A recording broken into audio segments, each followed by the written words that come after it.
প্রথম যে অধ্যায় আছে এই অধ্যায়ের নাম হলো home security and surveillance system.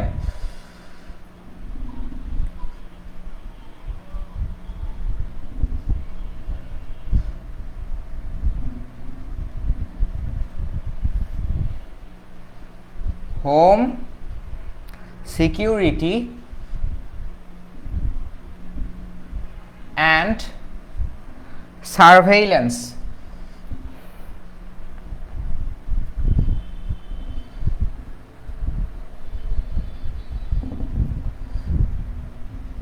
System.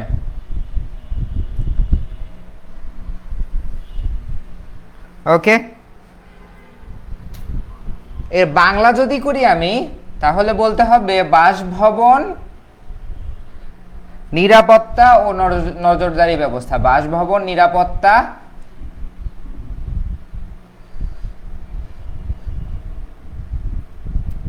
ও নজরদারি ব্যবস্থা। ঠিক আছে, আমরা তো সিকিউরিটি মানে হচ্ছে নিরাপত্তা, আর সার্ভেইলেন্স মানে হচ্ছে যাচাই বাছাই বা বিশ্লেষণ বা নজরদারি। হ্যাঁ, তো আমরা হচ্ছে প্রথম যে অধ্যায়টা আছে এখানে হচ্ছে সিকিউরিটি সিস্টেমের কিছু ইকুইপমেন্ট নিয়ে আলোচনা আছে, বেশি কিছু আলোচনা নাই। মূলত ক্যামেরা, তারপর হচ্ছে বিভিন্ন রিমোট মনিটরিং, এগুলো নিয়ে আলোচনা করা হয়েছে। ইলেকট্রিক্যাল কি সেম নাকি? Electrical appliance. মারুফ কমেন্ট করছে যে ভাইয়া আমার পরীক্ষা খারাপ হচ্ছে, কিছু টিপস দেন কিভাবে ভালো রেজাল্ট করতে পারি। ইন্টারেস্টিং বিষয় শোনো, মারুফ হচ্ছে আমার রুমমেট। হ্যাঁ, এখানে আসছে দুষ্টামি করতে। হ্যাঁ, তোমার পরীক্ষা খারাপ হচ্ছে ভাইয়া, তুমি পড়াশোনা করো না, তাইলে কেমনে ভালো হবে? হ্যাঁ, আসলে মারুফ কিন্তু সবচেয়ে বেশি পড়াশোনা করে আমাদের রুমে। হ্যাঁ, অল্প পড়াশোনা করে কিন্তু সবচেয়ে ভালো রেজাল্ট করতে পারে সিটিগুলোতে। তো এখানে এসে মজা নিচ্ছে। যাই হোক, আমরা হচ্ছে হ্যাঁ ইলেকট্রিক্যালের কথা একজন বললাম, ইলেকট্রিক্যাল কি সেম নাকি? হ্যাঁ, ইলেকট্রিক্যাল সেম, আসলে অনেকখানেই মিল আছে, অনেকখানেই মিল আছে, তবে একটা দুইটা অধ্যায় একটু আলাদা, একটা দুইটা অধ্যায় একটু আলাদা আছে। তোমরা চাইলে এই ক্লাসটা করতে পারো, it would be beneficial for you. আচ্ছা, তো আমরা আলোচনা করছিলাম প্রথম অধ্যায় নিয়ে বাসভবনের নিরাপত্তা ব্যবস্থা। হ্যাঁ, এখানে আলোচনা বাসভবনকে আসলে কিভাবে আমরা সিকিউরিটি অ্যান্ড সার্ভেইলেন্সের আওতায় আনতে পারি এগুলো নিয়ে আলোচনা করা হয়েছে। One of the best way কি? One of the best way হচ্ছে সিসিটিভি সিকিউর করা। সিসিটিভি সিকিউর করা অর্থাৎ ক্যামেরা দ্বারা। হ্যাঁ, ক্যামেরা দ্বারা একটা বাসভবনকে সিকিউর করা যেতে পারে, এটাই হচ্ছে সবচেয়ে প্রচলিত ব্যবস্থা। এই অধ্যায়ে এটা নিয়ে আলোচনা করা আছে। হ্যাঁ, আচ্ছা,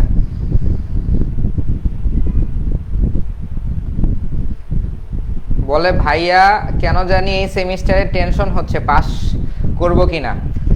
কেন ভাই পাস করবা না কেন? কঠিন কিছু নাই। হ্যাঁ, তুমি যদি ইলেকট্রনিক্সের হয়ে থাকো তাহলে টেলিভিশন ইঞ্জিনিয়ারিংটা একটু কঠিন আছে, আর বাদ বাকি সবগুলো সাবজেক্টই সহজ। বায়োমেডিক্যালটা একটু থিওরিক্যাল পড়াশোনা, তুমি এখন থেকেই পড়াশোনা টুকিটাকি ব্রেকগুলোতে করে ফেলতে পারো।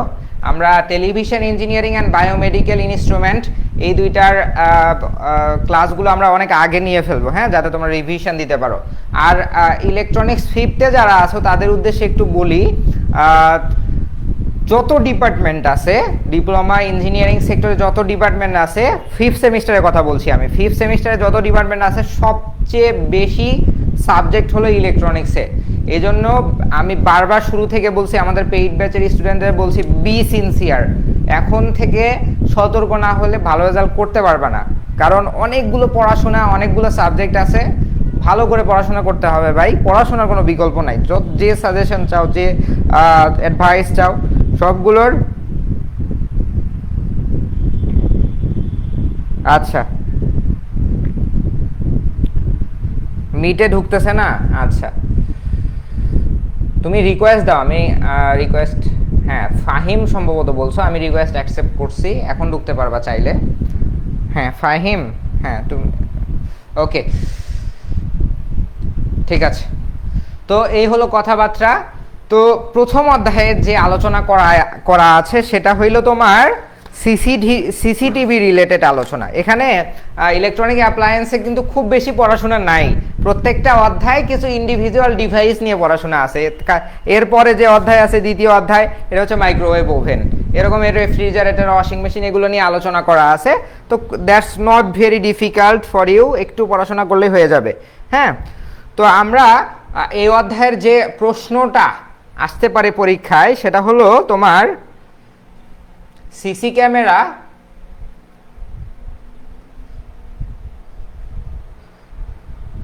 মনিটর ও ডিভিআর এর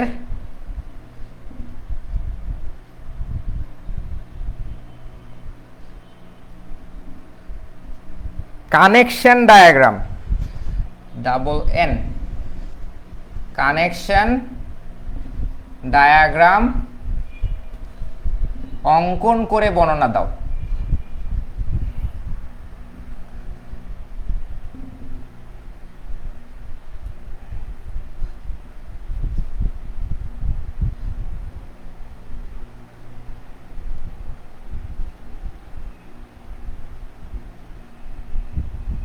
হ্যাঁ, এটা আসতে পারে। তো তোমরা কোন ডায়াগ্রামটা দিবা, কোন ডায়াগ্রামটা দিবা তাহলে?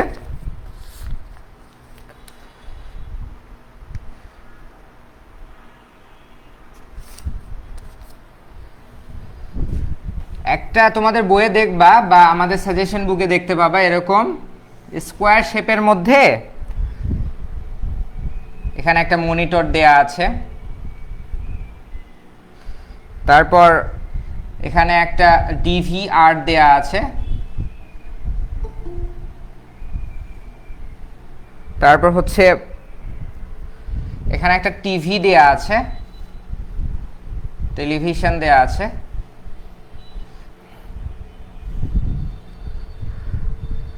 এন্ড এখানে কিছু ক্যামেরার ছবি দেয়া আছে।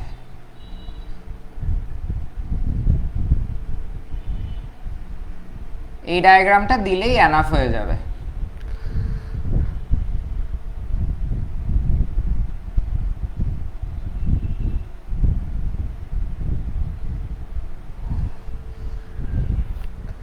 তো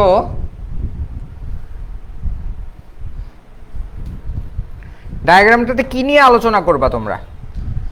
ইনপুট আসবে ডিভিআর এ ক্যামেরা থেকে, আর আউটপুট যাবে ডিভিআর থেকে মনিটরে যেতে পারে, টেলিভিশনে যেতে পারে, এখানে ছোট ল্যাপটপ বা পিসি থাকতে পারে সেটাতে যেতে পারে, ল্যাপটপ সেটাতে যেতে পারে, অ্যান্ড স্মার্টফোনে যেতে পারে। ঠিক আছে? তো এখানে তোমরা বর্ণনা কিভাবে দিবা, বর্ণনা কি কি ইকুইপমেন্টের দিবা? প্রথমে বর্ণনা দিবা হচ্ছে ক্যামেরা নিয়ে, ক্যামেরা নিয়ে কিছু বর্ণনা দিবা। এটা হচ্ছে পিসি বলতে পারো, এটা টিভি, এটা ডিভিআর, এগুলো হচ্ছে ক্যামেরা, এটা হচ্ছে স্মার্টফোন, এটা হচ্ছে ল্যাপটপ, তো বলেই দিছি। হ্যাঁ, তো প্রথমে ক্যামেরা নিয়ে আলোচনা করবা। ক্যামেরা নিয়ে তোমাদের বইয়ে ডিটেইলে আলোচনা আছে, 4-5 লাইন লিখলেই এনাফ। এরপর হচ্ছে ডিভিআর নিয়ে আলোচনা করবা। ডিভিআর কি? ডিভিআর হচ্ছে digital video recorder, digital video recorder. হ্যাঁ, এটা হচ্ছে ডিভিআর। হ্যাঁ, এই যে এটা এটা কি করে, এই যে ক্যামেরাগুলো আছে, এই ক্যামেরাগুলো থেকে ইনফরমেশন কালেক্ট করে ডিভিআরে দেয়া হয়। ডিভিআর কি করে, এই পুরো ইনফরমেশন, ছবি, অডিও, আলো, বিভিন্ন ধরনের কারেকশন করে সেটা প্রসেস করে ইলেকট্রিক্যাল সিগন্যালে রূপান্তর করে বিভিন্ন ডিসপ্লে ইউনিটে পাঠায়।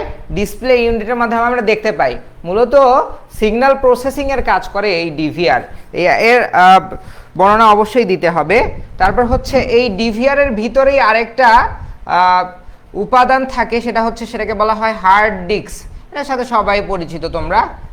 এই ডিভিআর এর ভিতরেই কিন্তু হার্ড ডিস্ক ইনস্টল করা থাকে, অর্থাৎ এই তোমার হচ্ছে ক্যামেরার যে ফুটেজগুলো আছে এগুলো শুধু ডিভিআর এর ভিতরে প্রসেসই হয় না, স্টোরেজ করা থাকে, যেটা মূলত হার্ড ডিস্কের ভিতরে থাকে। হ্যাঁ, তারপর হচ্ছে ক্যামেরা অ্যাডাপ্টার।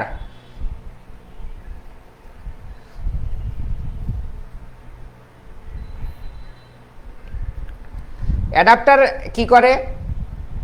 অ্যাডাপ্টার হচ্ছে চার্জারের আরেকটা নাম, যেটার সাহায্যে ক্যামেরাকে পাওয়ার সাপ্লাই দেওয়া হয়। হ্যাঁ, ক্যামেরাকে পাওয়ার সাপ্লাই দেওয়া হয়, তাকে অ্যাডাপ্টার বলা হয়।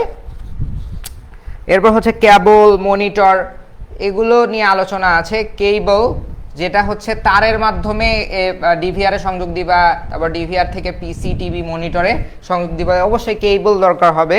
হ্যাঁ, তারপর হচ্ছে মনিটর বা ডিসপ্লে ইউনিট।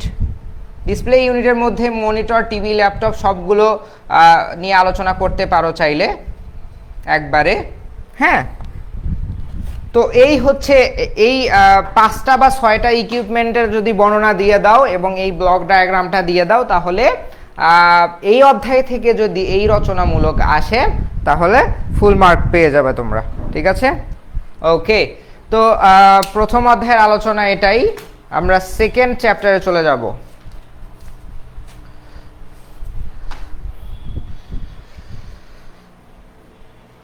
কোয়েশ্চেন থাকলে যারা মিটে আছো হ্যান্ড রেইজ করবা, আর যারা আমাকে ফেসবুক লাইভে দেখছো বা ইউটিউবে এর পরবর্তী সময়ে রেকর্ড দেখবা, কমেন্টে আমাকে কোয়েশ্চেন করতে পারবা, সমস্যা নেই, আমি কোয়েশ্চেনে আনসার দিয়ে দিই। ঠিক আছে, ওকে।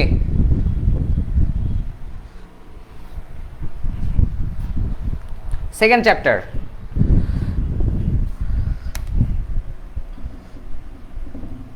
Microwave oven.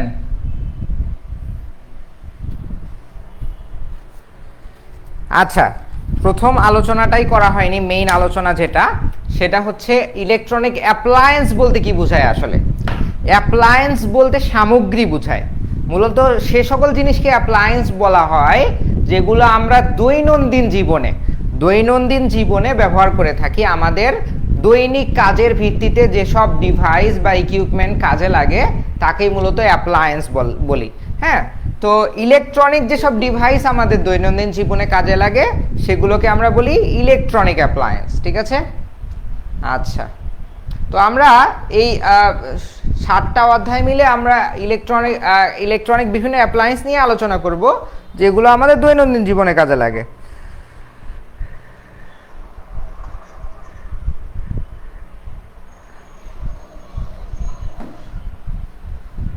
তিশা, তোমার মাইক্রোফোনটা একটু অফ করো, নয়েজ আসতেছে।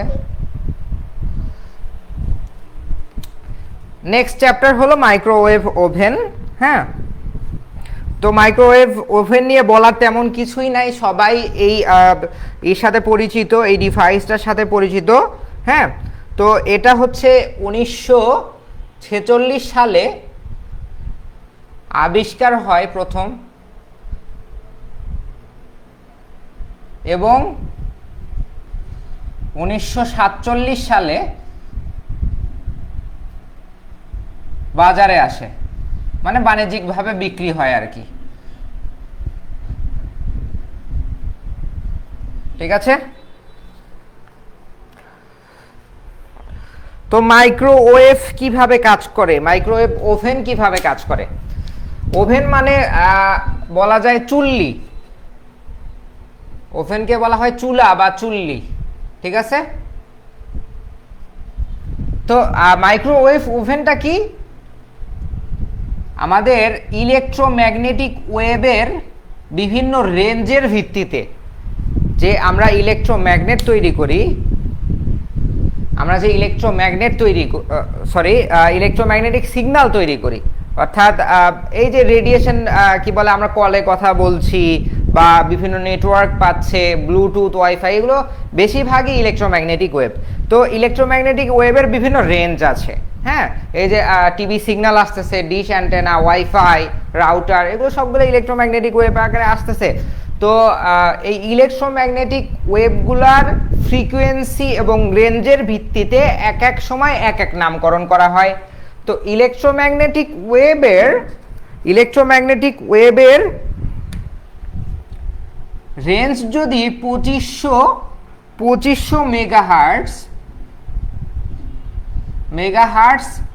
অর 2.5 গিগাহার্টজ হয়, তাহলে সেই রেঞ্জের যে ইলেকট্রোম্যাগনেটিক ওয়েভ থাকবে সেই ওয়েভটাকে আমরা বলি মাইক্রোওয়েভ। ঠিক আছে?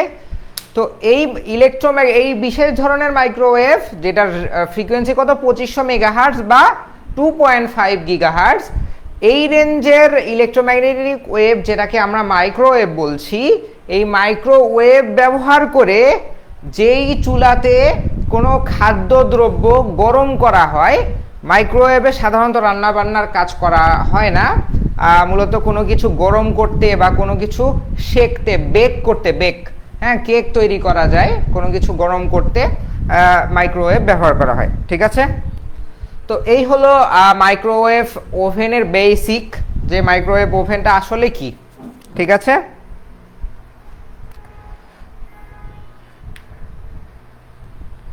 তো মাইক্রোওয়েভটা কি? ইলেকট্রিক প্লাস ম্যাগনেটিক ওয়েভ, যেটাকে আমরা বলি electromagnetic wave. Electric plus magnetic wave এর বিশেষ রেঞ্জ, যেটা 2500 মেগাহার্টজ বা 2.5 গিগাহার্টজ, এই রেঞ্জের ফ্রিকোয়েন্সি যেটাকে আমরা মাইক্রোওয়েভ বলছি, এই মাইক্রোওয়েভ দিয়ে খাদ্যদ্রব্য গরম করে, তাকেই মূলত যে চুল্লির সাহায্যে গরম করে সেই চুল্লিকে আমরা বলছি মাইক্রোওয়েভ ওভেন। ঠিক আছে? তো এই অধ্যায় থেকে কি আসতে পারে? এই অধ্যায় থেকে ইম্পর্টেন্ট কোয়েশ্চেন, এই অধ্যায় থেকে আসবে এমন কোনো গ্যারান্টি নাই, না আসার সম্ভাবনা বেশি।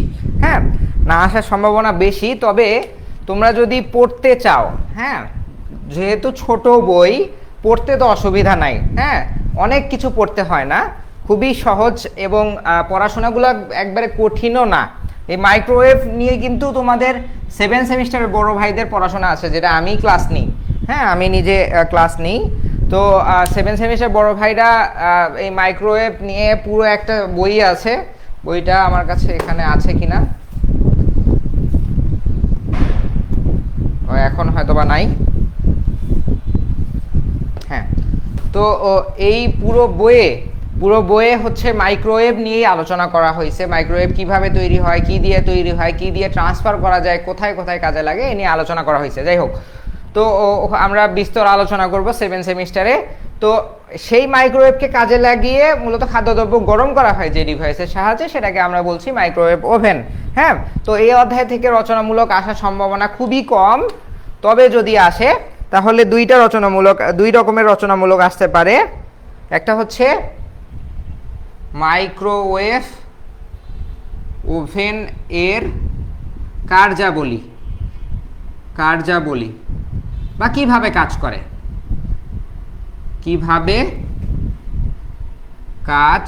করে, এটা আসতে পারে। আমি হইলে এই কোশ্চেনটা অবশ্যই দিতাম।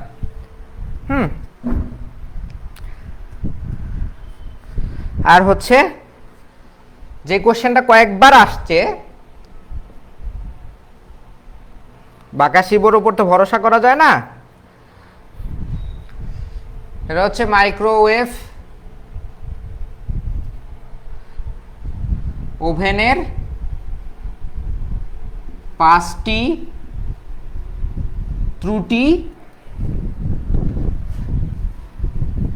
ত্রুটির কারণ ও প্রতিকার, এই দুইটা কোশ্চেন আসতে পারে। হ্যাঁ, এই দুইটা কোশ্চেন এই অধ্যায় থেকে আসতে পারে, তবে দুইটাই লেস ইম্পর্টেন্ট, মোস্ট ইম্পর্টেন্ট না। প্রথম অধ্যায় থেকে একটা কোশ্চেন আসতে পারে, এটা আসার সম্ভাবনা আছে। দ্বিতীয় অধ্যায় থেকে এই দুইটা কোশ্চেনের মধ্যে একটা আসতে পারে, তবে দুইটাই লেস ইম্পর্টেন্ট, দ্বিতীয় অধ্যায় থেকে নাও আসতে পারে কোশ্চেন। ঠিক আছে, আসলে এই দুইটা আসবে, এর বাইরে আসবে না। তো এই দুইটা কোশ্চেনের প্রথম যেটা ছিল সেটা নিয়ে একটু আলোচনা করি, দ্বিতীয়টা নিয়ে তোমরা থিওরি আলোচনা, এটা তোমরা পড়ে নিলেই হয়ে যাবে, একবার পড়লেই মনে থাকবে আশা করি, যদি মনোযোগ দিয়ে পড়ো। মাইক্রোওয়েভ ওভেনের কার্যাবলী যেটা ছিল সেটা হইল operation of microwave oven, of microwave oven, operation of microwave oven. আচ্ছা,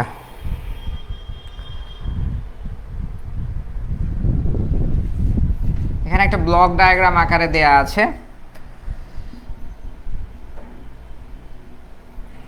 আচ্ছা, এটা না দিয়ে তোমরা আমি যেটা লিখে দেই এটা দিতে পারো। ইটস গনা বি ইজি, এটা ওটার থেকে সহজ। এই হচ্ছে মাইক্রোওয়েভ ওভেনের একটা সরল ব্লক ডায়াগ্রাম, এটা আসলে ইজি হবে। হ্যাঁ, এটা তুলনামূলক ইজি। তো এখানে কয়টা ব্লক আছে? একটা, এটা হচ্ছে এটা এটা এটা সাহায্যে কি করা হয়, তুমি এটা থেকে বর্ণনাও দিতে পারবা খুব সহজে। হ্যাঁ, তো power supply block, power supply কি করে? পাওয়ার সাপ্লাই মূলত মাইক্রোওয়েভকে যত ধরনের পাওয়ার দরকার হয়, এক একটা ব্লকের জন্য এক এক ধরনের ভোল্টেজ দরকার হতে পারে।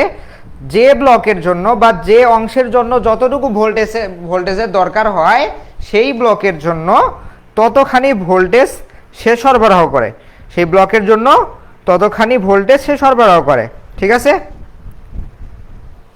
আচ্ছা, হ্যাঁ, এটা হচ্ছে ফ্রন্ট প্যানেল। এই যে এখানে সামনে মাইক্রোওয়েভের সামনে ডান পাশে বা বাম পাশে, বেশিরভাগে ডান পাশেই থাকে বিভিন্ন বাটন সেট করা থাকে, যেগুলো সাহায্যে তুমি টাইমার কখন অন হবে কখন অফ হবে এগুলো তোমরা হচ্ছে করতে পারো, কন্ট্রোল করতে পারো। সেই কন্ট্রোল করার জন্য কিছু ইনপুট বাটন থাকে বা টাচ স্ক্রিন থাকে, যার সাহায্যে মাইক্রোওয়েভকে নির্দিষ্ট সময়ের মধ্যে কন্ট্রোল করা যায়, যাকে ফ্রন্ট প্যানেল বলছি।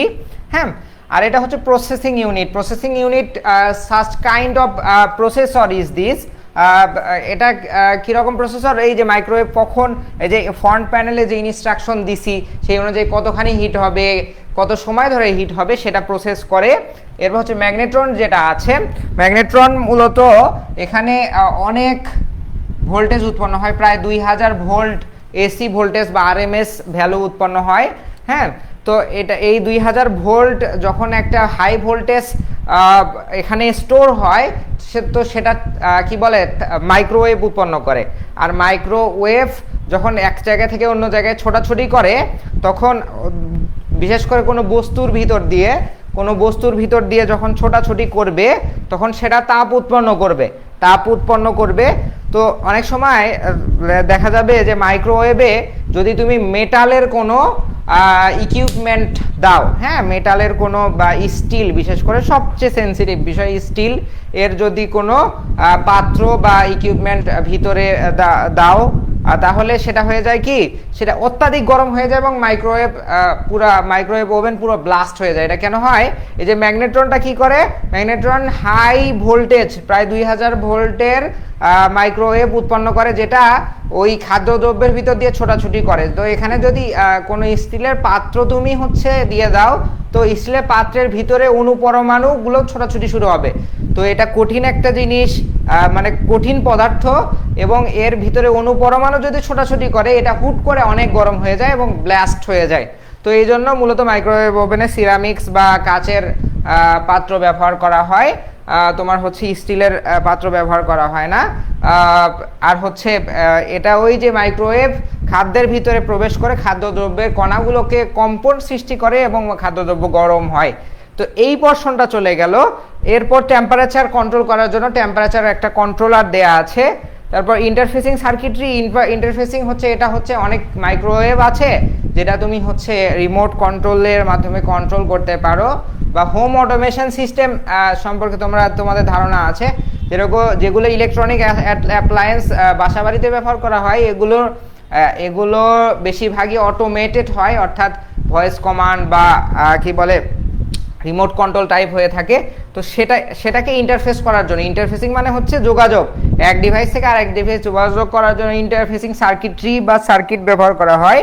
অ্যান্ড হচ্ছে টার্ন টেবল মোটর কি করে, হিটিং অবজেক্ট, অর্থাৎ এখানে অনেক বেশি হিট হয় না, ম্যাগনেট্রন খাদ্যদ্রব্যকে গরম করতেছে, অনেক হিট তৈরি করতেছে, তো এই হিটটা যাতে মাইক্রোওয়েভের সার্কিটকে গরম করে না ফেলতে পারে, এই জন্য ঠান্ডা করার জন্য একটা মোটর ব্যবহার করা হয় বা কুলার ব্যবহার করা হয়, সেটাকে বলা হয় টার্ন টেবল মোটর, যেটা হচ্ছে হিটিং অবজেক্টের সাথে যুক্ত থাকে। হিটিং অবজেক্ট কি করে, গরম বাতাসকে বাইরে বের করে দেয়। তো এই ছিল আমাদের দ্বিতীয় অধ্যায়ের আলোচনা, যেখানে মাইক্রোওয়েভ নিয়ে আলোচনা করা হয়ে গেছে। দুইটা কোশ্চেন আসতে পারে, সেটা নিয়েও আমি লিখে দিয়েছি, তার মধ্যে একটা নিয়ে আমরা আলোচনা করলাম। এখন আমরা তৃতীয় অধ্যায়ে চলে যাব। হ্যাঁ, তৃতীয় অধ্যায়ে চলে যাব।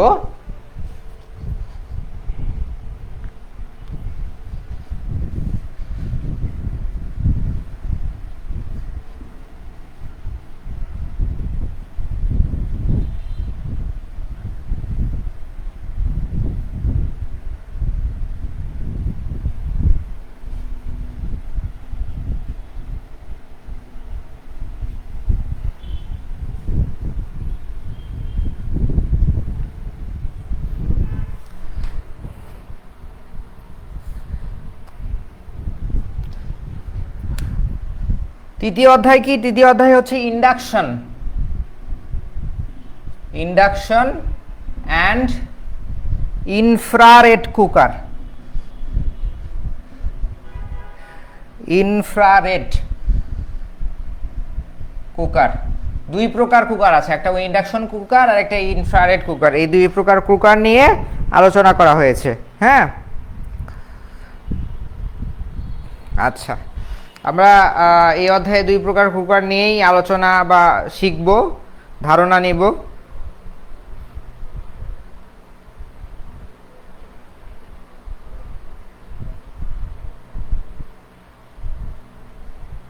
ওকে, তো ইন্ডাকশনটা কি? ইন্ডাকশন কুকার কি? যে কুকার মূলত ইলেকট্রোম্যাগনেটিক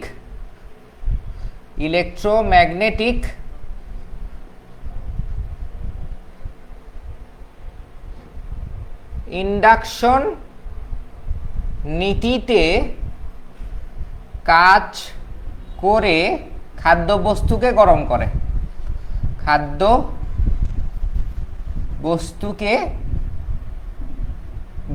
করে, তাকেই মূলত বলা হয় ইন্ডাকশন কুকার।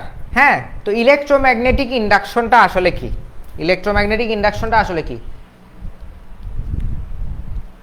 হ্যাঁ, যদি কার্যবলী চাই বা ব্লক ডায়াগ্রাম চাই, ব্লক ডায়াগ্রাম চাইলেও এই ব্লক ডায়াগ্রামে দিয়ে দিবা, কার্যবলী চাইলেও এই ব্লক ডায়াগ্রাম দিয়ে দিবা, দিয়ে বর্ণনা দিতে হবে। হ্যাঁ, শুধু ব্লক ডায়াগ্রাম দিলে হবে না, এটা দিলেই হয়ে যাবে। কার্যবলী চাইলেও এটা দিলেই হয়ে যাবে, দুইটার কাজ একই। ঠিক আছে,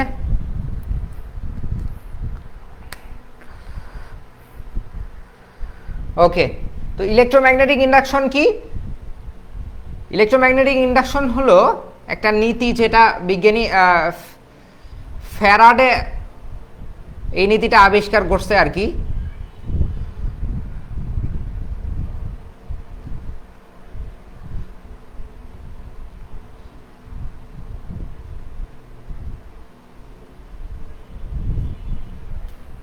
এটা একটা লোহার দণ্ড বা ধাতব দণ্ড,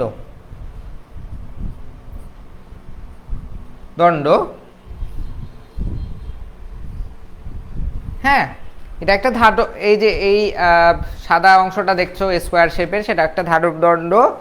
এই ধাতব দণ্ডের ভিতরে যদি কয়েল পেঁচানো হয়, এবং এখানে বিদ্যুৎ সাপ্লাই দেওয়া হয়,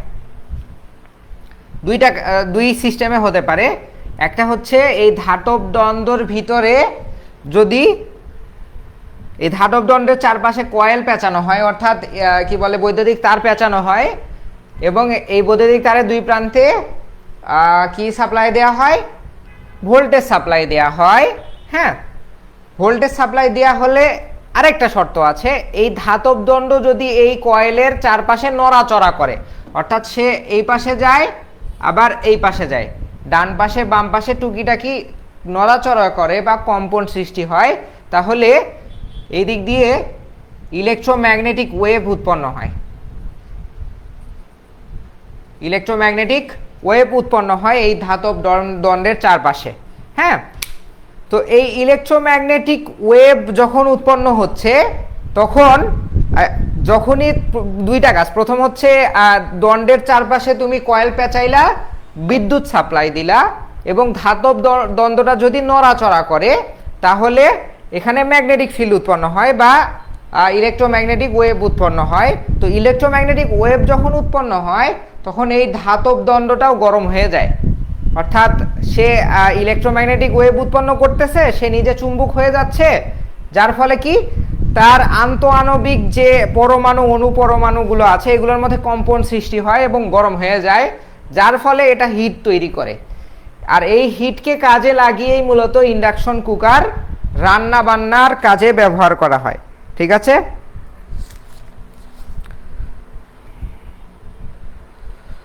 ওকে। তো এ হচ্ছে ফ্যারাডের ইলেকট্রোম্যাগনেটিক ইন্ডাকশন নীতি। নীতিটা কি, যে কোনো পরিবাহীর মধ্য দিয়ে যদি এই তারের মাধ্যমে বিদ্যুৎ প্রবাহ চালনা করো তাহলে এই পরিবাহীর চারপাশে ইলেকট্রোম্যাগনেটিক ওয়েভ উৎপন্ন হবে। তো ইলেকট্রোম্যাগনেটিক ওয়েভ উৎপন্ন হয় যেখানে, সেই জিনিসটা আসলে সেই ধাতুটা গরম হয়ে যায়, অর্থাৎ কম্পন সৃষ্টি করে। একটা হচ্ছে এই ধাতুটা যদি কম্পন তৈরি হয় তাহলে এখানে ভোল্টেজ উৎপন্ন হবে, আর এখান থেকে যদি ভোল্টেজ দাও তাহলে এই ধাতুতে কম্পন উৎপন্ন হয়। দুইটা প্রসেস। যদি এই দ্বন্দ্বটার কম্পন তৈরি করতে পারো, কম্পন বা নড়াচড়া করাইতে পারো এই দ্বন্দ্বটাকে, তাহলে এখান দিয়ে কারেন্ট প্রবাহিত হবে বা ভোল্টেজ উৎপন্ন হবে। এখানে আমি এর আড়াআড়িতে একটা ভোল্টেজ পাবো। হ্যাঁ, নড়াচড়া করাইলে এর আড়াআড়িতে আমরা একটা ভোল্টেজ পাবো। অথবা এখানে যদি ভোল্টেজ দেওয়া হয়, যেটা ভোল্টেজ দিয়ে একটা তারের সাহায্যে ভোল্টেজ দিলা এবং তারটা একটা দ্বন্দ্বের সাহায্যে পেঁচানো হয়, দ্বন্দ্বের পেঁচাইলে ওই দ্বন্দ্বটা কি বলছি, প্রথম কথা হইল যদি একটা ধাতব দণ্ডের চারপাশে তার পেঁচানো হয় এবং সেটা বিদ্যুৎ সাপ্লাই দেওয়া হয়, তখন এই ধাতব দণ্ডটা কম্পন তৈরি করবে বা নড়াচড়া করবে। আর দ্বিতীয়টা হচ্ছে এই ধাতব দণ্ড যদি নড়াচড়া করে, রিভার্স প্রসেস মানে উল্টা প্রসেসটা, যদি ধাতব দণ্ড নড়াচড়া করে তাহলে এখানে ভোল্টেজ উৎপন্ন হবে। তো ইন্ডাকশন কুকারে প্রথম প্রিন্সিপালটা কাজে লাগানো হয়, এখানে ভোল্টেজ দেওয়া হয়, যার ফলে এই ধাতব দণ্ডটা নড়াচড়া করে বা কম্পন তৈরি করে। তো ওখানে ধাতব দণ্ড থাকে না, ওখানে হচ্ছে তোমার যেরকম তোমরা হিটার দেখে থাকবে, হিটারে হচ্ছে ট্যাংস্টেন কয়েল ব্যবহার করা হয়। তো ইন্ডাকশন কুকারে এরকম কয়েল ব্যবহার করা হয়, যেগুলো হচ্ছে কম্পন তৈরি করার ফলে ওগুলো লাল হয়ে যায়, গরম হয়ে যায়। হ্যাঁ, এবং আস্তে আস্তে হিট তৈরি করে, যে হিটের সাহায্যে ম্যাগনেটিক কি বলে ইন্ডাকশন কুকার কাজ করে। ওকে,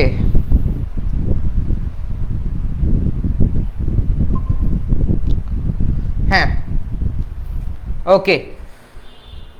তো এই ছিল ইলেকট্রোম্যাগনেটিক ইন্ডাকশন নীতি। আর ইনফ্রারেড কুকার কিভাবে কাজ করে, এক ধরনের রশ্মি আছে, সেই রশ্মিকে বলা হয় ইনফ্রারেড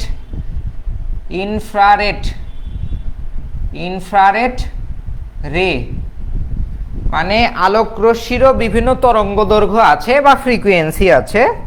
হ্যাঁ, আলোক রশ্মির বিভিন্ন তরঙ্গ দৈর্ঘ্য বা ফ্রিকোয়েন্সি আছে। তো সেই একটা নির্দিষ্ট রেঞ্জের ফ্রিকোয়েন্সিকে বলা হয়, মানে আলোর একটা নির্দিষ্ট রেঞ্জের ফ্রিকোয়েন্সিকে বলা হয় ইনফ্রারেড রে বা ইনফ্রারেড রশ্মি। এটা কিন্তু একটা আলোক রশ্মি যেটার একটা নির্দিষ্ট ফ্রিকোয়েন্সি আছে, অবশ্যই এটা হাই ফ্রিকোয়েন্সি। তো হাই ফ্রিকোয়েন্সি, এই ফ্রিকোয়েন্সিটা ধরো এটা একটা প্লেট, এই প্লেটের ভিতরে এই ফ্রিকোয়েন্সি চালনা করানো হবে।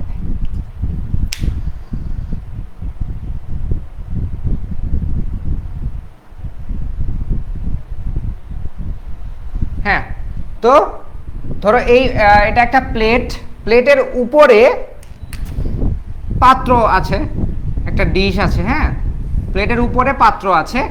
তো এই প্লেটে হচ্ছে কি চালনা করা হয়, ইনফ্রারেড রে। তো ইনফ্রারেড রে হচ্ছে আলোক রশ্মির এমন প্রকার তরঙ্গ যেই তরঙ্গর ফ্রিকোয়েন্সি অনেক বেশি হয়।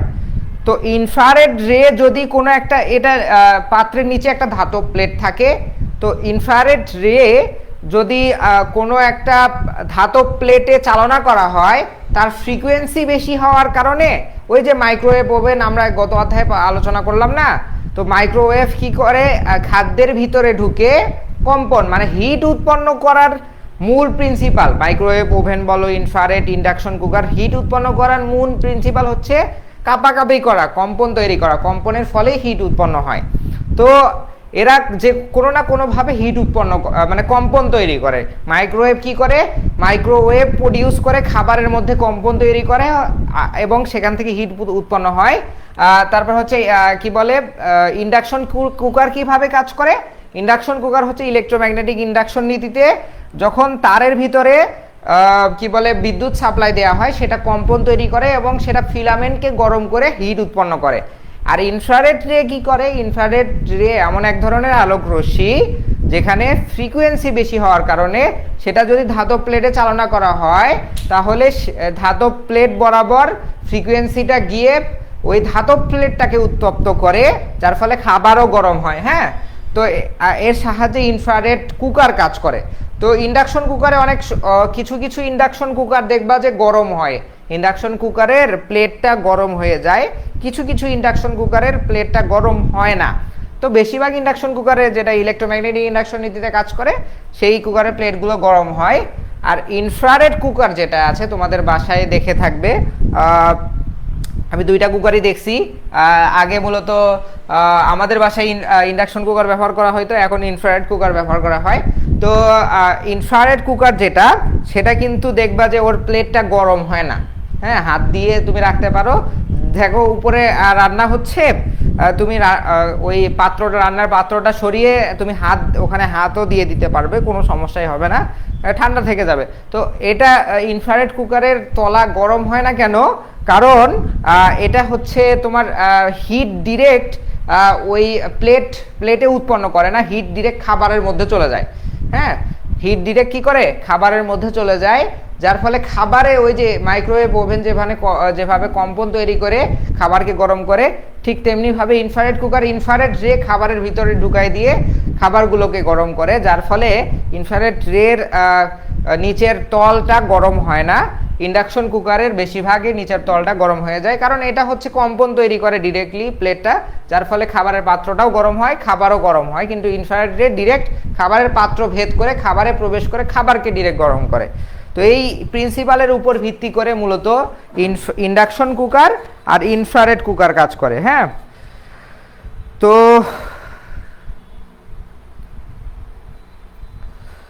এই অধ্যায় থেকে কি পড়বা, এই অধ্যায় থেকে পড়বা ইন্ডাকশন কুকারের কার্যাবলী, এটা পড়লেই হয়ে যাবে। এই সার্কিটটা আমি আর আঁকাইলাম না, যেহেতু বেসিক আলোচনা করছি। এই বেসিকের ইন্ডাকশন কুকার কাজ করে ইলেকট্রোম্যাগনেটিক ইন্ডাকশন নীতিতে, আর ইনফ্রারেড কুকার কাজ করে তোমার হচ্ছে ওই ইনফ্রারেড রে খাবারের ভিতর ঢুকে যেয়ে খাবার গরম করার নীতিতে কাজ করে মূলত। হ্যাঁ, তো এইগুলো নিয়ে এই অধ্যায়ের রচনামূলক আর আমি আলোচনা করলাম না। যে নীতিতে কাজ করে এই নীতি ফলো করে যদি তুমি ডিসক্রাইব করো কোনো রচনামূলককে, তাহলেই হয়ে যাবে ইনফ্রারেড কুকারের কার্যাবলী এই অধ্যায় থেকে রচনামূলক হিসেবে আসতে পারে। তবে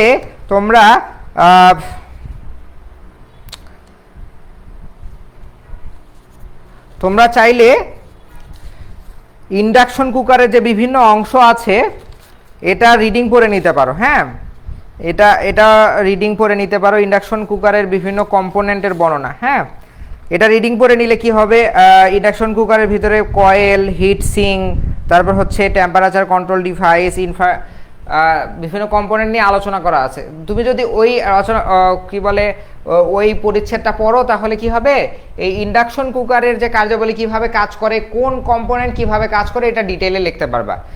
যদি ওই রচনামূলক বাই চান্স চলে আসে তাহলে ওটাও দিয়ে অ্যান্সার করতে পারবা। কোনটার কথা বলছি, ইন্ডাকশন কুকারের বিভিন্ন কম্পোনেন্টের বর্ণনা। হ্যাঁ, এটা আসতেও পারে নাও আসতে পারে, তবে এটা আসার সম্ভাবনা বেশি, ইন্ডাকশন কুকারের কার্যাবলী কিভাবে কাজ করে। হ্যাঁ, তবে ওটা পড়ে রাখলেও এটা অ্যান্সার করতে বা লিখতে পারবা বেশি, আর ওটা আসলে তো ওটা হুবহু দিতে পারবা। তো এই অর্থে ইম্পর্টেন্ট এটা। এর পাশাপাশি তুমি ইন্ডাকশন কুকারের বিভিন্ন কম্পোনেন্টের বর্ণনা এটাও পড়ে নিতে পারো চাইলে। হ্যাঁ, ওকে।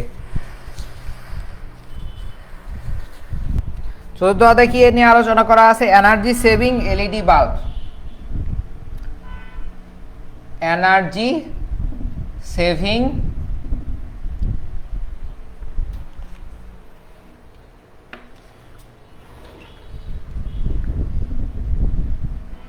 এলইডি বাল্ব, ঠিক আছে, এনার্জি সেভিং এলইডি বাল্ব।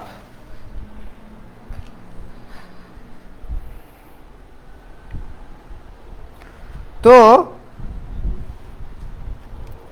বৈদ্যুতিক বাতি বা বাল্ব আবিষ্কার হয় অনেক আগে। বৈদ্যুতিক বাতি বা বাল্ব আবিষ্কার হয় অনেক আগে। সেই এই বাল্ব বা বৈদ্যুতিক বাতি আবিষ্কারের জার্নি শুরু হয় 1879 সাল থেকে। কে আবিষ্কার করে?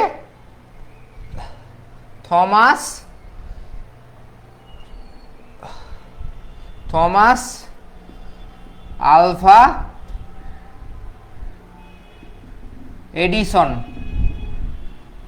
1879 সালে ট্যাংস্টেন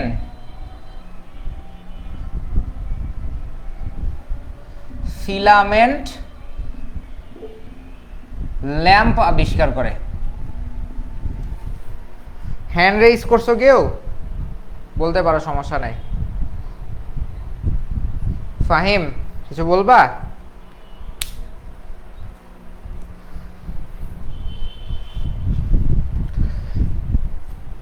ওকে, 1879 সালে Thomas Alva Edison ট্যাংস্টেন filament lamp আবিষ্কার করে, যেটা আমরা অনেক দিন এটা চলছে। হ্যাঁ, যেটাকে আমরা সাধারণত হলুদ বাতি নামে চিনতাম। তোমরা দেখছো কিনা জানি না, তবে আমরা যখন ছোট ছিলাম তখন এই লাইটই ব্যবহার হতো। এলইডি অনেক পরে আসছে। মূলত হলুদ কালারের যে আলো দিত যে বাতি, তাকেই মূলত এই থমাস আলভা এডিসন আবিষ্কার করে, যেটাকে ট্যাংস্টেন ফিলামেন্ট ল্যাম্প বলা হয়। হ্যাঁ, তো এটা হয়তো কি প্রচুর ইলেকট্রিক পাওয়ার খরচ করত। এই ট্যাংস্টেন ফিলামেন্ট ল্যাম্প প্রচুর ইলেকট্রিক পাওয়ার অপচয় করত।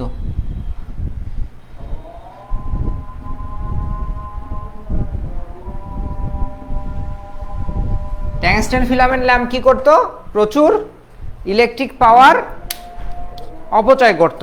হ্যাঁ, তো এই অপচয় রোধ করার জন্য বিজ্ঞানীরা ভাবতে থাকে ক্রমাগত এমন টেকনোলজি নিয়ে আসে যার ফলে কি বলে লাইটগুলো যাতে বিদ্যুৎ সাশ্রয়ী হয়ে ওঠে।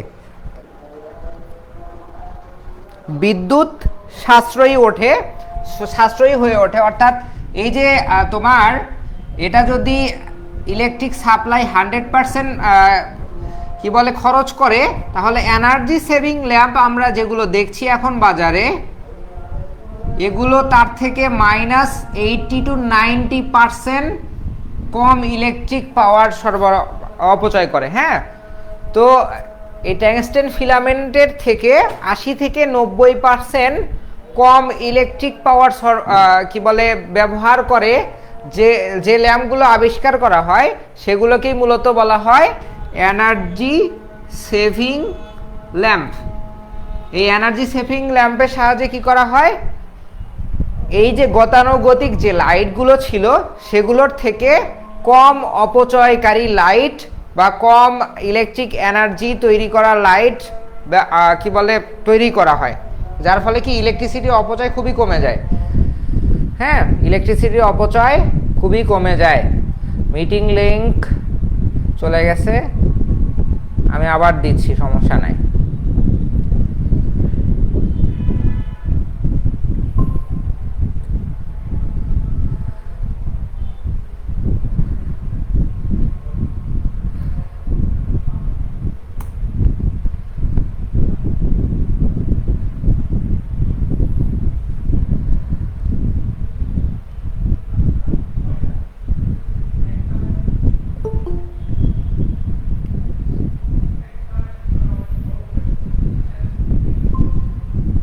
আমরা এই অধ্যায় শেষ করে নামাজের ব্রেক নিব। হ্যাঁ, ওকে, নামাজের ব্রেক 10 মিনিট নিব আমরা অধ্যায় শেষ করে।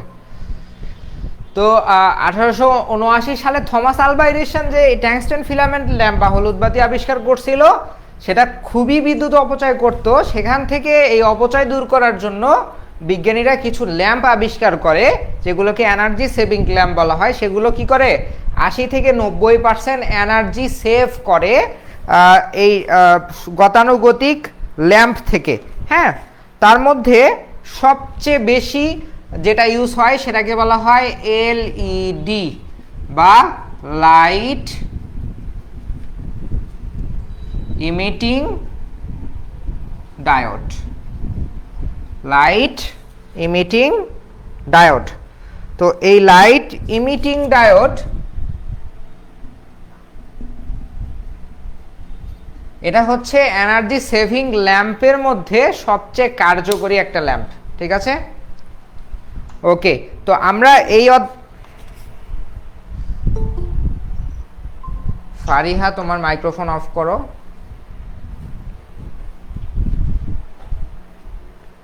ওকে, তো আমরা এই অধ্যায়ে মূলত এনার্জি সেভিং ল্যাম্প বলতে এলইডি বা লাইট ইমিটিং ডায়োড নিয়েই বেশি আলোচনা করা আছে, তবে অন্যান্য ল্যাম্প নিয়েও আলোচনা করা আছে। মুখ্য আলোচনা মূলত এলইডি নিয়েই। এই অধ্যায়ে মুখ্য আলোচনা হচ্ছে এলইডি বা লাইট ইমিটিং ডায়োড নিয়েই। তো এই অধ্যায় থেকে আরও অনেক আলোচনা আছে। টিউব লাইট নিয়ে আলোচনা আছে, তারপর হ্যালোজেন লাইট নিয়ে আলোচনা আছে। হ্যালোজেন লাইটগুলো কি, ওই যেগুলো হচ্ছে পাম্প দিয়ে, হ্যাঁ, পাম্প, ওই যে তোমার আগে তোমরা দেখেছো কিনা জানি না, আমাদের সময় ছিল একবারে যখন পিচ্ছি ছিলাম আমরা, তখন বিয়ে বাড়িতে হ্যালোজেন লাইট দিয়ে অর্থাৎ পাম্প করে করে, এগুলো মূলত কেরোসিনে চলতো, আলো তৈরি করা হতো, যেটা পুরো এলাকায় অনেক এলাকা জুড়ে আলো তৈরি করতো। তো সেগুলো এনার্জি সেভ কম করতো, মানে হ্যাঁ। সারাজ কিছু বলবা?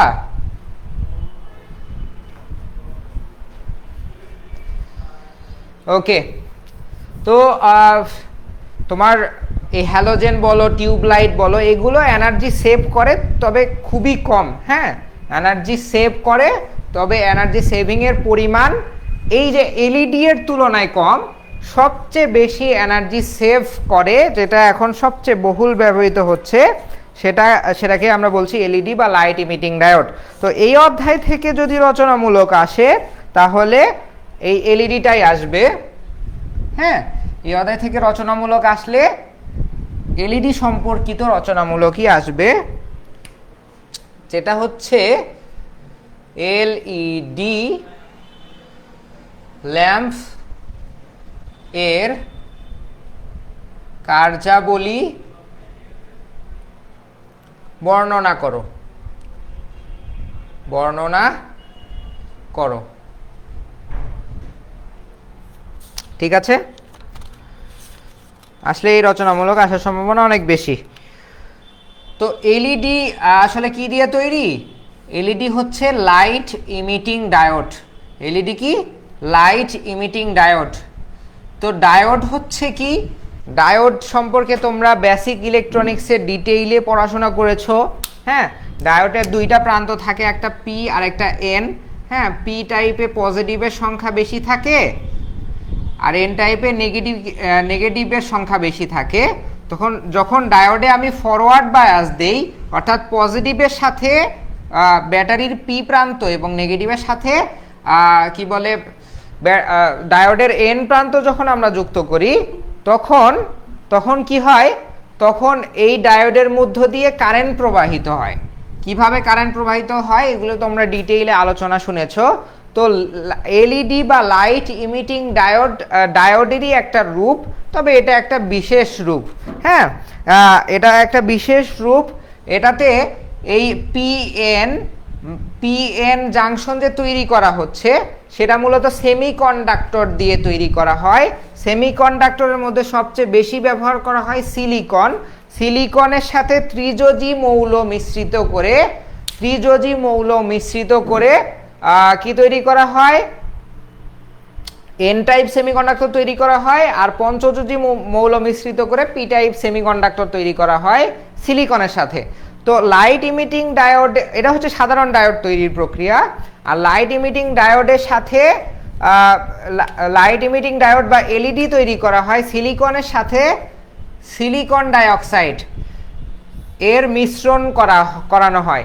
তো সিলিকন ডাইঅক্সাইড এর মিশ্রণ, তারপর হচ্ছে ক্যাডমিয়াম, আরও কিছু মৌল আছে যেগুলো মিশ্রণ করলে কি হয়, এই ডায়োডটা তৈরি হচ্ছে কি, সাধারণ ডায়োড তৈরি হতো যা সিলিকনের সাথে ত্রিযোজী বা পঞ্চযোজী মৌল মিশ্রিত করে, কিন্তু লাইট ইমিটিং ডায়োড তৈরি হয় সিলিকনের সাথে সিলিকন ডাইঅক্সাইড প্লাস ক্যাডমিয়াম, আরও কিছু পদার্থ আছে যেগুলো মিশ্রিত করে লাইট ইমিটিং ডায়োড তৈরি করা হয়। তো এই সিলিকনের সাথে তোমার হচ্ছে সাধারণ ডায়োড কিন্তু আলো উৎপন্ন করে না, কিন্তু সিলিকনের সাথে এই সিলিকন ডাইঅক্সাইড বা ক্যাডমিয়াম আরও কিছু বিশেষ ধরনের পদার্থ মিশ্রিত করার ফলে কি হয়, এই যে এই ডায়োডের ভিতরেই তো এই ম্যাটেরিয়ালগুলো আছে, তাই না? তো এই ম্যাটেরিয়ালগুলোর বৈশিষ্ট্য হচ্ছে এই ম্যাটেরিয়ালগুলোর ভিতর দিয়ে যখন কারেন্ট প্রবাহিত হবে তখন এই ম্যাটেরিয়ালগুলো থেকে আলো ছড়াবে। হ্যাঁ, এগুলো কি করবে, তোমার হচ্ছে হিট উৎপন্ন করবে বা কম্পন তৈরি করবে। যেখানে কম্পন তৈরি হয় সেখান থেকেই কিন্তু আলো উৎপন্ন হয়। তো লাইট ইমিটিং ডায়োড হচ্ছে এমন এক ধরনের ডায়োড যেখানে সিলিকনের পাশাপাশি কিছু বিশেষ ধরনের পদার্থ ব্যবহার করা হয় যেগুলোতে বিদ্যুৎ প্রবাহিত করলে সেগুলো থেকে আলো ছড়ায় এবং খুব অতি অল্প এনার্জিতে ব্যাপক পরিমাণ আলো উৎপন্ন করে। চতুর্থ অধ্যায় থেকে কি আসতে পারে, এলইডি এর কার্যাবলী আসতে পারে।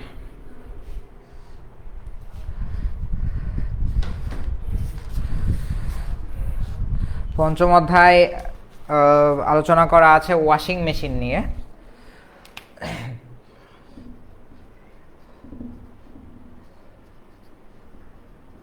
ওয়াশিং মেশিন নিয়ে আলোচনা করা হয়েছে। তো ওয়াশিং মেশিন নিয়ে আমরা হচ্ছে খুব ডিটেইলে আলোচনা করার কিছুই নাই, বিভিন্ন কম্পোনেন্ট নিয়ে আলোচনা করা আছে। ওয়াশিং মেশিন কি এটা সবাই জানো তোমরা। হ্যাঁ, ওয়াশিং মেশিন কিভাবে কাজ করে এটা হয়তো বা অনেকে জানো না, তবে ওয়াশিং মেশিন কি এটা সম্পর্কে আশা করি সবারই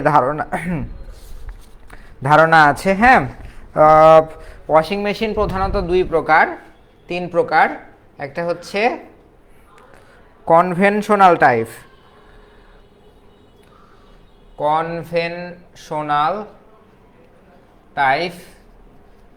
আর একটা হচ্ছে সেমি অটোমেটিক, আর একটা হচ্ছে অটোমেটিক। কনভেনশনাল টাইপে শুধু কাপড় পরিষ্কার করা হয়, আর সেমি অটোমেটিকে এবং অটোমেটিকের দুইটা কাজই হয়, পরিষ্কার প্লাস শুকানো, এই দুইটা কাজই হয় সেমি অটোমেটিক অ্যান্ড অটোমেটিক মেশিনে। ঠিক আছে, তো এই সেমি অটোমেটিকে দুইটা টাপ থাকে, টুইন টাপ বলতে আসলে বালতি বা ওইরকম কিছু বোঝায়। তো দুইটা একটা টাবে মূলত কাপড়গুলোকে ক্লিন করানো হয়, পরিষ্কার করানো হয়, আর হচ্ছে আর একটা টাবে নিয়ে যাওয়া হয় যেটাতে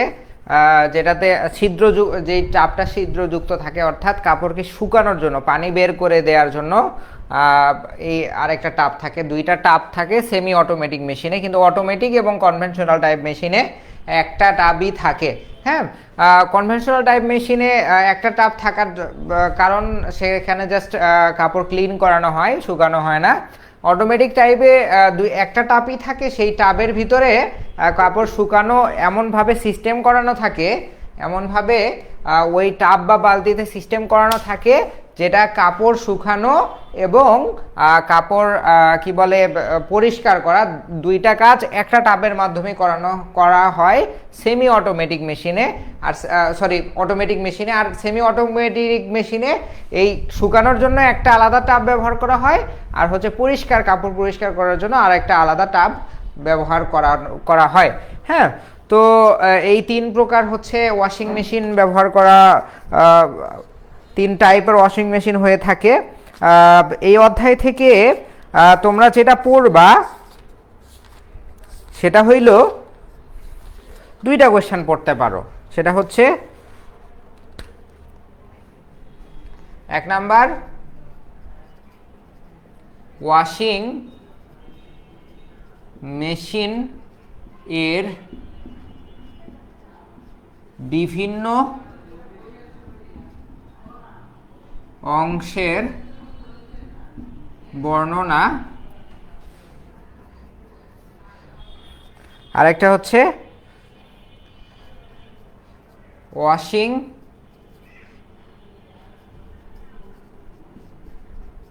মেশিনের কার্যনীতি, ওয়াশিং মেশিন কিভাবে কাজ করে। হ্যাঁ, মূলত তোমাদের বইয়ে একটা চিত্র দেখতে পারো, এরকম একটা টাব দেয়া থাকতে পারে। হ্যাঁ, সেই টাবের ভিতরে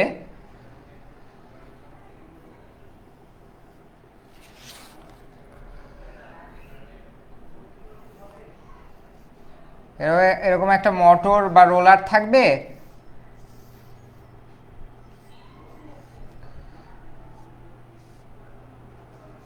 যেটা একটা মোটর দ্বারা ঘুরবে আর কি। এরকম একটা মেকানিজম থাকবে যার সাহায্যে মূলত কাপড়কে অতি দ্রুত স্পিডে ঘোরানো হয়। হ্যাঁ, তো এই তোমার হচ্ছে এই টাবে হচ্ছে 3 ধাপে মূলত কাজ সম্পূর্ণ হয় বা কাপড় ক্লিনিং হয়। প্রথম হচ্ছে কাপড় washing, cloth washing, then cloth squeezing,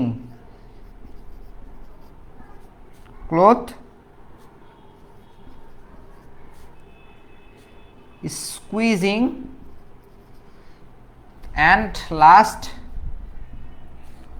cloth drying.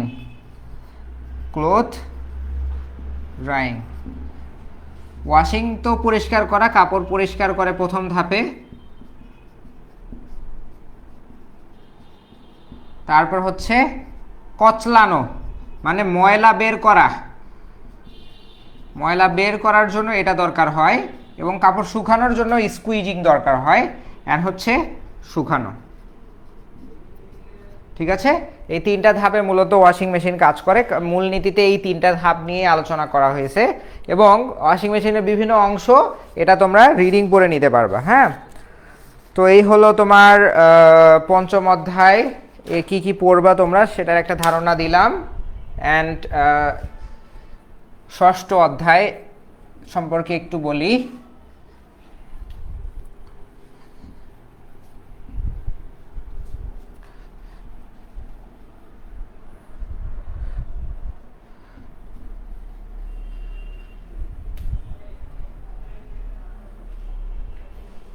ষষ্ঠ অধ্যায় হচ্ছে refrigeration and air condition.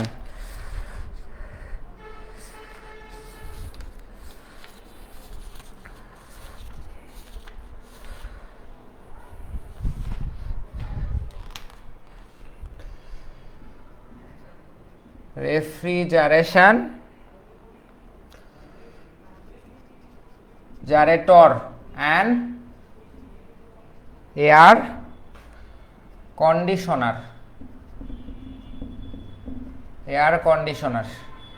Refrigerator and air conditioner নিয়ে আলোচনা করা হয়েছে। হ্যাঁ,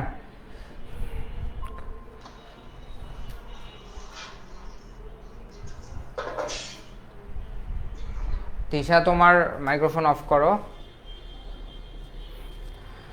তো এই রেফ্রিজারেটর আবিষ্কার বলতে এর কনসেপ্ট প্রদান করা হয় 1948 সালে। 1948 সালে রেফ্রিজারেটর বা ফ্রিজের, যেটা আমরা ফ্রিজ নামে চিনি, রেফ্রিজারেটরের কনসেপ্ট দেয়া হয়, যা কোনো বস্তুকে ঠান্ডা করতে পারে। হ্যাঁ, এবং ইনভেন্ট হয় 1834 সালে জ্যাকব পারকিন্স নামে একজন বিজ্ঞানী এই রেফ্রিজারেটর আবিষ্কার করে। তো এই রেফ্রিজারেটর অ্যান্ড এয়ার কন্ডিশনার দুইটা একই প্রিন্সিপালে কাজ করে, জাস্ট একটু ডিফারেন্স আছে। হ্যাঁ, তো আমরা যদি প্রথমে রেফ্রিজারেটর নিয়ে আলোচনা করি,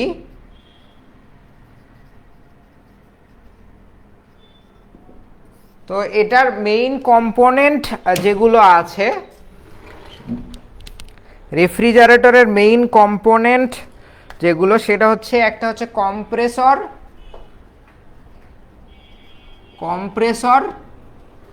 দ্বিতীয় হচ্ছে কন্ডেন্সার,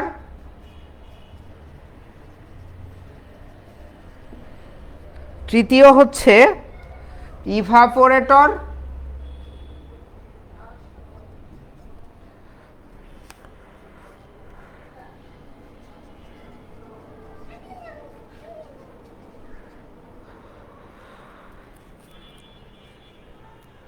এন্ড হচ্ছে ক্যাপিলারি টিউব।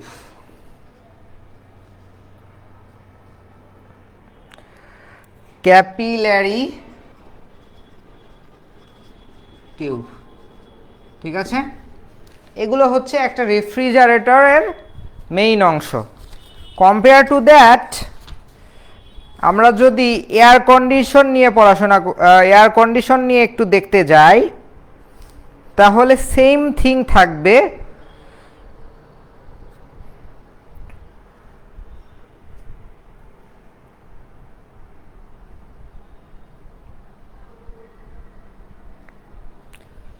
এই চারটা উপাদান থাকবে কিন্তু, হ্যাঁ, এই চারটা উপাদান থাকবে। তবে এয়ার কন্ডিশনারের ক্ষেত্রে একটা এক্সট্রা উপাদান থাকে। এয়ার কন্ডিশনারের ক্ষেত্রে একটা এক্সট্রা উপাদান থাকে, সেটা হচ্ছে ব্লোয়ার। এটা হচ্ছে 5 নাম্বার যদি দেই, তাহলে হচ্ছে ব্লোয়ার। হ্যাঁ, তো এই কম্পোনেন্টগুলো আসলে কি কাজ করে? প্রথমে আসি কম্প্রেসর আসলে কি করে? কম্প্রেসড করে। কম্প্রেসড মানে কি? কম্প্রেসড মানে হচ্ছে সংকোচিত করা। হ্যাঁ, বাতাসকে এক জায়গায় সংকোচন করে নিয়ে আসাকে বা সংকীর্ণ জায়গার মধ্যে নিয়ে আসাকে কম্প্রেসড করা বা কম্প্রেশন করা বোঝায়। যেই কাজটা করে এই কম্প্রেসর, হ্যাঁ, সে বাতাসকে একবারে সংকুচিত করে ফেলে। হ্যাঁ, তো কম্প্রেসর কি করে? বাতাসকে সংকুচিত করে ফেলে। হ্যাঁ, তো এটা সংকুচিত করে কি? পাম্পের মাধ্যমে। তো বাতাস সংকোচনের প্রয়োজন হয় কেন? বাতাস যখন সংকোচিত করবা, তখন বাতাসের চাপ তৈরি হবে।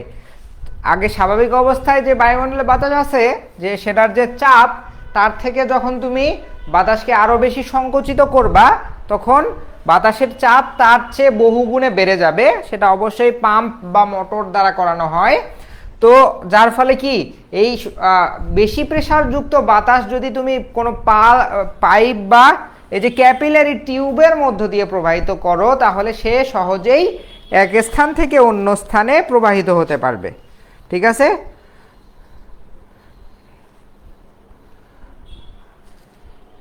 এরপর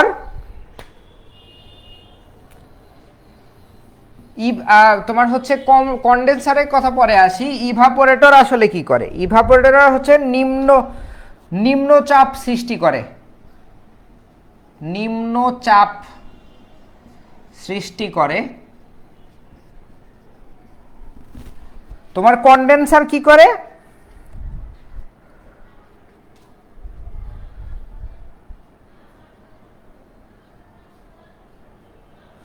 উচ্চ চাপ তৈরি করে।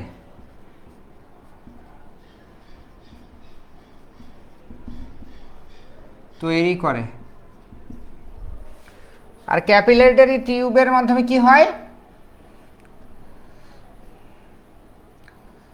বাতাস স্থানান্তর হয়। ক্যাপিলারি টিউবের মাধ্যমে কি হয়? বাতাস স্থানান্তর হয়। তো কন্ডেন্সারের মাধ্যমে কি, কম্প্রেসরের মাধ্যমে কি সংকুচিত করানো হয় বা প্রবাহিত করানো হয়? প্রবাহিত করানো হয় কি কাকে? বাতাসকে অবশ্যই। ঠিক আছে। তো এখানে দুইটা প্রসেসে কাজ হয়। একটা হইল প্রথমে কম্প্রেসরে বাতাস বাহির থেকে ইনপুট করানো হয়। কম্প্রেসর থেকে বাতাস কি করা হয়? বাহির থেকে নিয়ে আসা হয়। বাতাস বা অনেক সময় রেফ্রিজারেটরের ক্ষেত্রে তোমার কুলেন্ট এয়ার, যেটা আসলে যেটাকে ঠান্ডা করা হবে, সেটা কম্প্রেসর এর ট্যাঙ্ক বা রিজার্ভ ট্যাঙ্কের ভিতর আগে থেকেই সঞ্চিত করা থাকে। কিন্তু আবার এয়ার কন্ডিশনের বেলায় সেটা হচ্ছে তোমার এক্সস্টের ওই যে তোমার হচ্ছে এয়ার কন্ডিশনে দেখবা যে দুইটা অংশ থাকে, একটা হচ্ছে রুমের ভিতরে লাগানো থাকে আর একটা চার কোনা বক্সের মতো সেটা বাহিরে থাকে। হ্যাঁ, এই বক্সটাকে এক্সস্ট ফ্যান বলা হয়। তো এই এক্সস্ট ফ্যানের কাজ শুধু বাতাসকে, গরম বাতাসকে বের করে দেয়া এরকম নয়, ঠান্ডা বাতাসকে ইনলেট করা বা ভিতরে ঢুকানো, এই কাজটাও তোমার ওই কি বলে এক্সস্ট ফ্যান করে থাকে।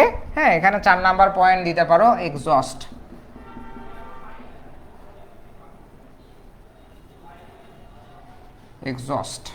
Exhaust fan. ঠিক আছে।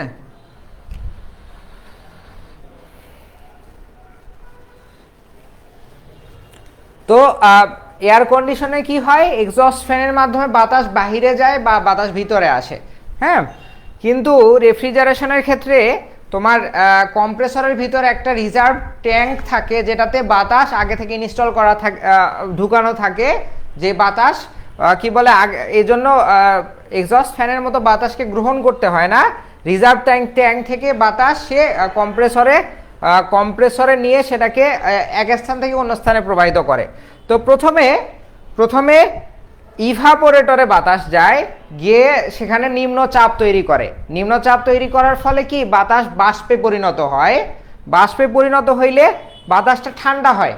হ্যাঁ, বাতাস যখন বাষ্পে পরিণত করানো হয়, নিম্নচাপ তৈরি করানো হয়, তখন বাতাসটা আস্তে আস্তে ঠান্ডা হয়। হ্যাঁ, তো এরপরে সেটা ক্যাপিলারি টিউবের মাধ্যমে কি বলে কন্ডেন্সারে যায়। কন্ডেন্সারে গিয়ে বাতাস আবার প্রসারিত হয়ে পুরো জায়গায় ছড়িয়ে পড়ে। হ্যাঁ, পুরো জায়গায় ছড়িয়ে পড়ে, যেটা হচ্ছে উচ্চ চাপের মাধ্যমে সব জায়গায় ছড়িয়ে পড়তে পারে। ঠিক আছে।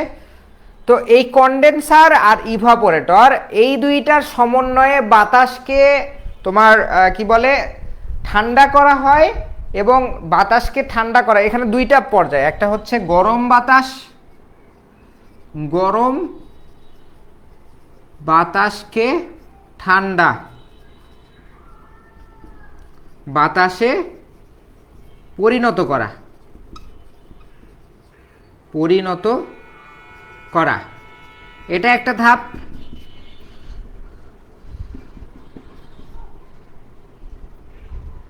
আর হচ্ছে গরম বাতাসের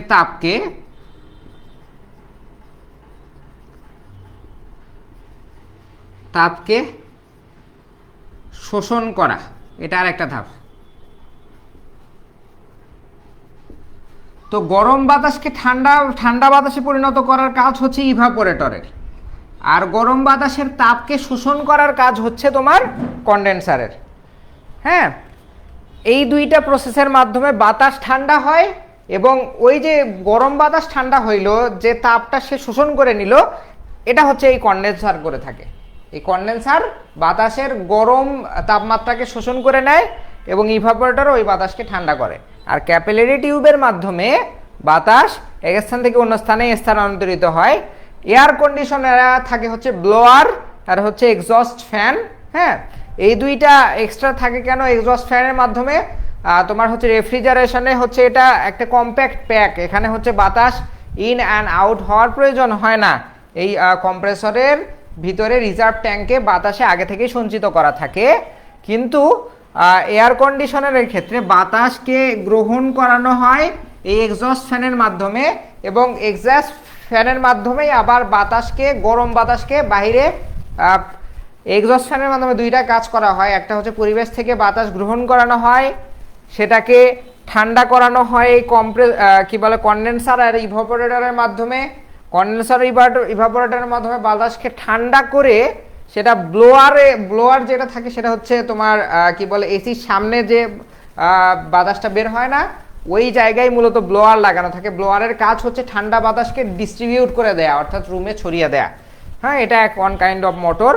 তো এক্সস্ট ফ্যানের মাধ্যমে পরিবেশ থেকে বাতাস গ্রহণ করে, হ্যাঁ, এবং ব্লোয়ারের মাধ্যমে সেটা ঠান্ডা বাতাস রুমে ছড়িয়ে দেয় এবং যে রুমে ছড়িয়ে দেওয়ার পর রুম থেকে আবার গরম বাতাস শোষণ করে এক্সস্ট ফ্যানের মাধ্যমে তোমার হচ্ছে গরম বাতাসটা বাহিরে আবার প্রকৃতিতে কি বলে ছড়িয়ে দেওয়া হয়। তো এই একই প্রিন্সিপালেই মূলত এয়ার কন্ডিশন অ্যান্ড রেফ্রিজারেটর কাজ করে। এয়ার কন্ডিশনার এর প্রিন্সিপালে একটু ডিফারেন্স আছে, সেই ডিফারেন্সগুলো আমি আলোচনা করলাম। আশা করি তোমরা বুঝতে পারছো। আমরা এই অধ্যায় থেকে কি কি পড়ব পরীক্ষার জন্য আমরা কি কি পড়তে পারি এই অধ্যায় থেকে?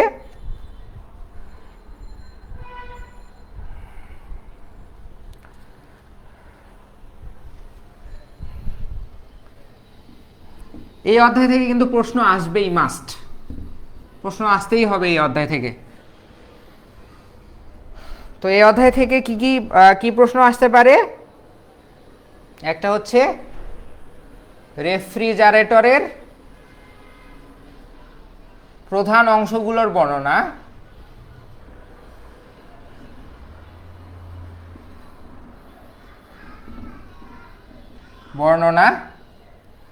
2 নাম্বার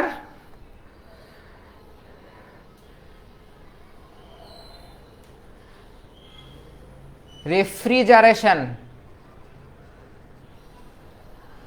সাইকেল এর বর্ণনা।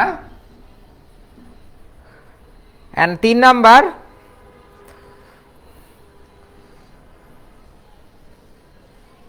এয়ার কন্ডিশনার এর মূলনীতি। 3টা বলছি কেন? এটা আর এটা, এই দুইটা কোশ্চেন প্রায় সেম, একটা পড়লে আরেকটা পড়া হয়ে যাবে। তোমরা দুইটা কোশ্চেনই পড়বা, পড়ে যদি যে কোনো একটা আসে তাহলে একটা যদি মনে থাকে তাহলে একটার প্রিন্সিপাল আর একটার প্রিন্সিপালে, মানে একটার সাথে আরেকটা যেহেতু ম্যাচ আছে, মিল আছে, একই পদ্ধতিতে কাজ করে, তোমরা চাইলে একটার বর্ণনা আরেকটায় ঢুকে দিতে পারো, কোনো সমস্যা নাই, ঠিক আছে? তবে ওই যে ডিফারেন্সগুলো আছে এই ডিফারেন্সগুলো অবশ্যই দিতে হবে। ওকে, লাস্ট অধ্যায়।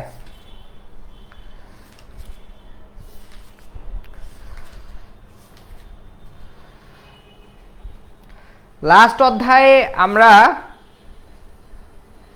এতক্ষণ যে আমরা আলোচনা করলাম সেগুলো হচ্ছে বাসাবাড়ি কেন্দ্রিক। বাসাবাড়িতে যে সকল অ্যাপ্লায়েন্স ব্যবহার করা হয় সেগুলোকে আমরা হোম অ্যাপ্লায়েন্স নামে চিনি। এই হোম অ্যাপ্লায়েন্সগুলো সম্পর্কে আমরা 1 থেকে 6 অধ্যায়ে আলোচনা করলাম। এখন 7ম অধ্যায়ে যে আলোচনা আছে সেটা হচ্ছে office electronic appliance. Office electronic appliance মানে অফিসে ব্যবহৃত দৈনন্দিন সামগ্রীগুলা। হ্যাঁ, তো এই অধ্যায়ে তেমন কোনো কিছু নিয়ে আলোচনা হয়নি। দুইটা জিনিস নিয়ে আলোচনা করা হয়েছে, একটা হচ্ছে ফটোকপি মেশিন,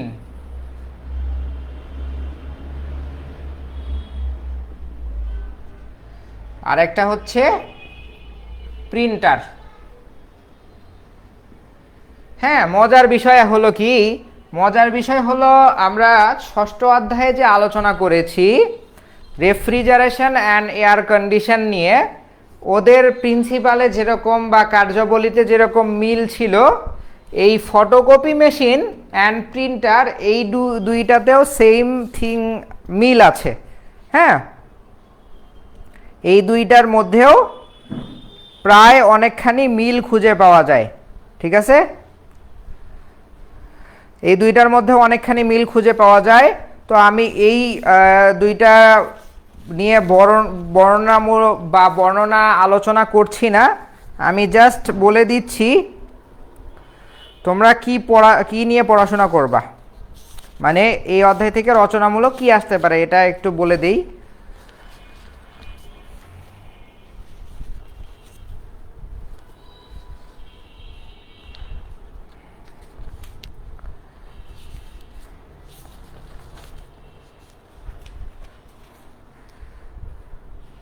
দুইটা রচনামূলক পড়বা, একটা হচ্ছে ফটোকপি মেশিনের কার্যাবলী, আর একটা হচ্ছে প্রিন্টার এর কার্যাবলী।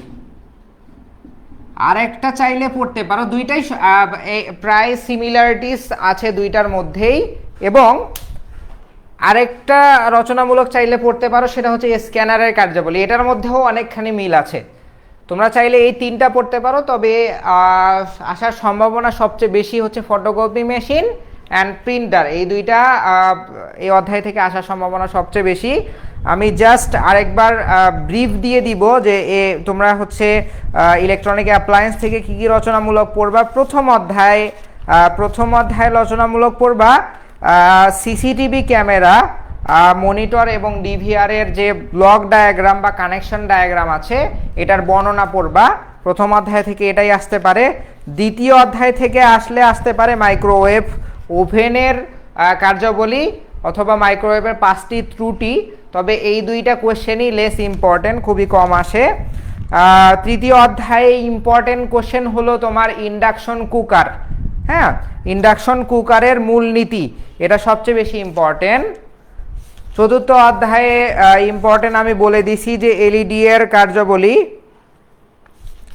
হ্যাঁ, এলইডি ল্যাম্পের কার্যাবলী বর্ণনা করো, এটা আসতে পারে। পঞ্চম অধ্যায় থেকে আসতে পারে কি ওয়াশিং মেশিনের মূলনীতি, এটা ইম্পর্টেন্ট। এছাড়াও তোমাদের পড়তে বলছি ওয়াশিং মেশিনের বিভিন্ন কম্পোনেন্ট নিয়ে আলোচনা করো, এটা পড়তে বলছি। ষষ্ঠ অধ্যায় থেকে তোমরা কি পড়বা, রেফ্রিজারেটরের বিভিন্ন অংশের বর্ণনা পড়বা। হ্যাঁ, এটা আসতে পারে। এরপর হচ্ছে রেফ্রিজারেশন সাইকেল অ্যান্ড হচ্ছে এয়ার কন্ডিশনের মূলনীতি।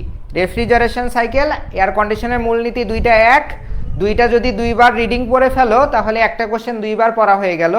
হ্যাঁ, আর যদি একটা কোশ্চেন ঠিক মতো মনে না থাকে তাহলে আরেকটা বর্ণনা অন্যটার মধ্যে ঢুকাই দিতে পারবা। হ্যাঁ, তারপর হচ্ছে সপ্তম অধ্যায় অফিস অ্যাপ্লায়েন্সের মধ্যে প্রিন্টার এবং ফটোকপি মেশিন এবং স্ক্যানার নিয়ে আলোচনা করা হয়েছে।